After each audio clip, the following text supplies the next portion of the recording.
Hi everybody, welcome back. Today we'll be doing another Clone Wars video, except this is going to be just a little bit different. So in my last video I said that I believe that I fundamentally disagreed with the writers of the Clone Wars about their philosophy of war and peace. After watching full 5 seasons, yes, I do. I realized that I actually do disagree with them. So we'll be discussing that in this video, and we're going to be talking about war, peace, and the Jedi because they're all very intricately connected.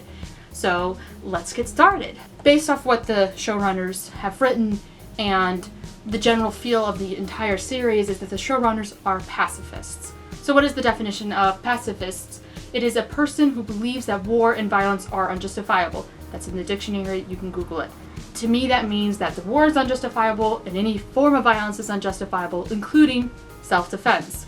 So the examples of pacifism in the show, 2 of them out of many are Luhrmann and Satine. First we're going to talk about Luhrmann because he's the most extreme version of pacifism we see in the show, and I would say that he actually lives by the definition of pacifism. So Luhrmann and his people are taken over by the separatists, and Luhrmann offers no resistance. He's just going to let them take over, even though he knows they're bad and they're evil. He's going to let them take over without any issue because he believes that any type of violence is wrong. And he gives no reason for this course of action when other than he's a pacifist. And then someone brings up a what if they all die. His rebuttal to that is, if our time has come, our time has come.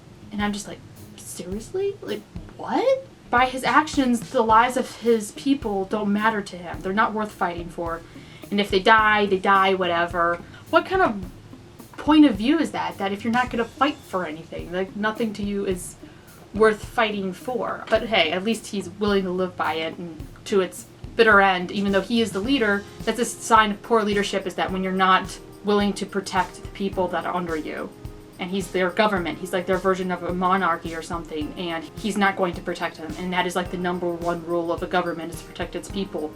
Of course, they get saved by the Jedi save him, and he doesn't thank them that he's not dead or that his people are not dead. He's just like, but what at cost did not dying come? Like, what do you mean at what cost? I mean, you have freedom. You're not gonna get killed by that bomb. You can live at peace now. Right? But let's go to more version of pacifists that they go with for the showrunners, and it's their embodiment of their viewpoint, I think, is in Duchess Satine of Mandalore. I have more respect for Satine, even though she is naive. It seems like to me that anytime she comes across to somebody who's corrupt or whose morals aren't all there, she's like shocked by it every time. I don't know how you could be an adult and not realize that this happens quite a bit, especially as a person in the political world. But anyway, she's a bit naive, but I have some respect for her because, I mean, when they first introduced her, I understand her point of view to some degree. I understand not wanting to get into war that you don't want to get involved in or that you don't need to be involved in, and I understand being careful and being cautious as to when to join a war. However, I don't agree with her on peace and war and the pacifism. Satine claims to be a pacifist. She calls herself a pacifist. But when she's attacked by these mechanical bugs, she pulls out like a Zat or something and starts shooting them. And she says this, all because I'm a pacifist does not mean I won't defend myself. This contradicts the definition of pacifism because self-defense does require a form of violence. When somebody performs a violent act on you, you usually have to perform, your self-defense requires violence as well. It just sounds horrible, but you're using physical force, which is violence. But by saying that, because she's a pacifist doesn't mean that she won't, defend herself. It's a bit of a hypocritical thing because as the ruler of her country, wouldn't you defend your people then? Wouldn't you use that type of same force that you use on those mechanical bugs? But this is the general problem with the idea of pacifism. She says that streams can be reasoned with. That's not true. Some people are beyond reasoning. Some people are so far gone that you cannot reason with them anymore. For real life examples, we have Hitler and Stalin. Do you really think they could be reasoned with? I don't think so. And you couldn't reason with Death Watch or the Separatists. That wasn't going to happen. You couldn't do it. Because they don't care about you. They're evil. They don't care about you. They will take your planet, kill you, hurt your people, It doesn't bother them. Their conscience is so seared that this does not bother them, because that's all they want. They just want you. They don't care about your morals. They don't care about your honor. They don't care about your diplomats. They don't care about anything like that. And some people are just so evil that they can't be reasoned with. And then she says that, fighting for peace, that's what a contradiction. And I don't see how this is a contradiction. Is that really? Is the definition of peace really just the lack of fighting? And I looked up the definition of peace in the dictionary. And there are two definitions. And the first one is freedom from disturbance, tranquility. And the second definition, a state or period in which there is no war or a war has ended. They seem to be focusing on the second definition and kind of ignoring the first one a little bit. They seem to forget the freedom from disturbance, which does not necessarily mean just with war. Freedom from disturbance and especially tranquility. That's the key word, tranquility. If you let the separatists take you over, just like Lerman was going to, there will be no tranquility. When the wicked rule, there is no peace. And we have real life examples of this. We have North Korea, and then we have Hitler Germany. We also have Russia and China. These people do not live at peace, and they do not live in tranquility. So those are real life examples. And you can say the same thing with the Clone Wars. In Star Wars, is that separatist rule, and once Palpatine took over, once Darth Sidious took over the galaxy, there was no peace. This really hurts the showrunners that they seem to be stuck on a very shallow definition of peace. There's more to peace than just no one slapping each other. Satine apparently believes in self-defense, and I assume the showrunners do too. But war can be a form of self-defense. I mean, a real-life example we have is World War II. World War II was self-defense on America's part. Japan provoked America. They attacked Pearl Harbor. Hundreds and hundreds of Americans died, and America had to respond to that. They had to. If you were a pacifist government, you would not have done anything, meaning you would have been taken over. It is America's duty and every other government to protect its people from outside forces and from within. That's why pacifist governments will never work in real life. It either will be torn apart from the inside by anarchists, much like how the riots happening here in America now, where they are looting, they're burning, they're killing, and some, cities are just letting them do this, and there is no peace for the innocent. The other way the pacifist government will fall, it will also be attacked from outside forces because you are weak. Outside forces will see you as a prime way of getting more land and more power, and they don't care about the fact that you're a pacifist. As a government, protection requires force. Pacifism only works in a sinless, perfect, ideal world, and unfortunately, we do not live in such a world. Human beings are not basically good, and I don't know how you can be adult and believe that, especially if you're a parent. Because if you've noticed, you have to teach your children to share their toys, to not hit their sibling, to not bite those, to have respect for those in authority, to treat others well. You never have to teach your children to quit being so nice all the time. If human beings were basically good, then children would be the prime example of goodness, and they're not. The Clone Wars writers constantly contradict themselves in their own philosophy. If violence or a start of a war is wrong, then why were the Eldaron rebels portrayed as being in the right and not in the wrong? And I know that Clone Wars writers didn't write this, but from their perspective, the rebels in the original trilogy would have also been wrong because they are starting a war to free themselves from an evil rule. And they contradict themselves when the Jedi use violence or force to free the people on oppressed planets. If you're truly a pacifist and you don't believe in war or violence, the Jedi are also wrong in helping these planets because they're using violence and force. But it's also strange that about the pacifist governments, if brought to its logical conclusion, would not last long and would fall due to its naive thinking. They actually bring the pacifist governments to its logical conclusion, and if you notice in the Clone Wars that all the pacifist governments fall. So we have Mandalore and Alderaan and Sheely.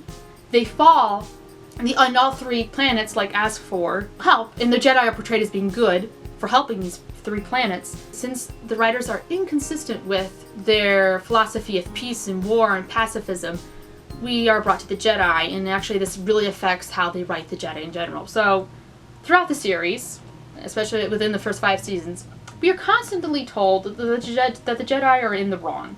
We are told that the Jedi are supposed to be peacekeepers and not soldiers, but we're never told what a peacekeeper looks like. What does a peacekeeper do? How do they do their job? And the Clone Wars writers never tell us. I watch the show and I'm like, well, what are they supposed to do? What is a peacekeeper then? If not someone like the Jedi. I mean, so if they're not supposed to be soldiers, why have they been crafting lethal weapons since the beginning of the Jedi? Why are they trained in things like the martial arts? We're never told of actually having a lightsaber or being taught how to fight like a soldier was wrong. So are they meant to be an elite form of police for the Republic? If so, if there was a war, why wouldn't they use their talents to help protect the Republic? They have a clear advantage, physically, weaponly speaking, over everybody else. If you're in a war, of course you want them on the front lines. So if the Jedi were not even supposed to get involved in the war, wouldn't the Jedi have been accused of being lazy, unfeeling, cruel, and hypocritical if they had not helped the Republic fend off the evil Sith? It's a no-win situation. If they get involved, they're wrong. If they don't get involved, they're wrong. Are the Jedi their own government? If so, we have to question on how the Jedi are held accountable, much like how the Avengers were in Civil War. I feel like I never quite understood what the Jedi actually are. If they're just supposed to be like hippies, glorified hippies, they would never have been crafting lethal weapons. The Jedi being portrayed as being hypocritical is written poorly because the writers are inconsistent in their own beliefs. If the writers were consistent, the Alderaan rebels would have been wrong, and the very existence of the Jedi would be wrong. The writers do not dispute either of these. They only criticize the Jedi for being hypocritical, which again, I don't see. All because the Jedi have a set of rules and sometimes miss the mark of it does not make them hypocrites. Everybody falls short of even their own standards every now and then. If the only way for you not to be a hypocrite is to be perfect, then everybody would be hypocrites. Hypocrisy is more of a deliberate, proactive, secret, two-faced thing, and the Jedi are not two-faced. So what really ticked me off was at the end of season 5 was that Barriss blew up the Jedi temple and she killed Jedi clones and some other civilians in this bombing. So when she gets caught, she gives this passionate speech about the Jedi and about how they should be on trial and how they're hypocrites and all of that.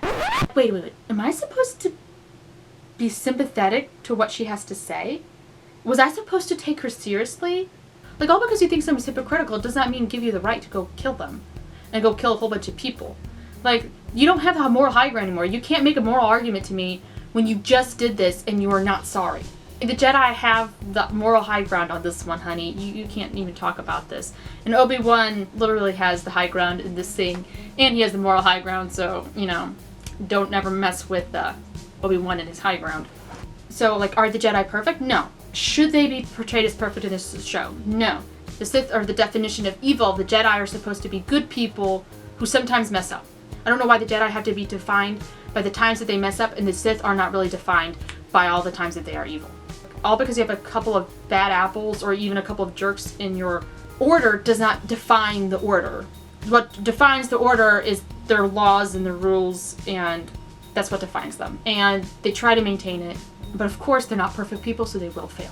And so when they try to say that the Jedi are right to exist, but here's where they're wrong, that's why the pieces of the puzzle don't fit. And because they should be objecting to the mere existence of them and the mere existence of the light of their lightsabers and the ways that they are trained. So again, by the writers' beliefs, the existence of the Jedi would be wrong. And so would the Luke, Leia, and Han. Writers are not consistent in beliefs because it makes no sense. Because the writers try to be logical, they try to, make it all work. That's why we have Mandalore and Sheely and Alderaan falling into Separatist hands, because that's how it would work in real life. So yeah, I think I've covered everything that I want to cover. I do like the Clone Wars series. I think it's written well. I appreciate that in an animated series that the writers are not talking down to their audience and that they are willing to present, philosophical ideas or discussions or questions in the animated series, and I think I appreciate that, even though I disagree with what they have to say. I think it makes it more interesting. So I would recommend watching the Clone Wars. There's some great moments that I really like. I have yet to post a review on seasons 3, 4, and 5, but I will get there. So, let's discuss. Do you agree with me? Do you agree with the showrunners on the Clone Wars? Are you somewhere in between? What do you think? Let me know what you think. Anyway, thanks for watching. See you next time.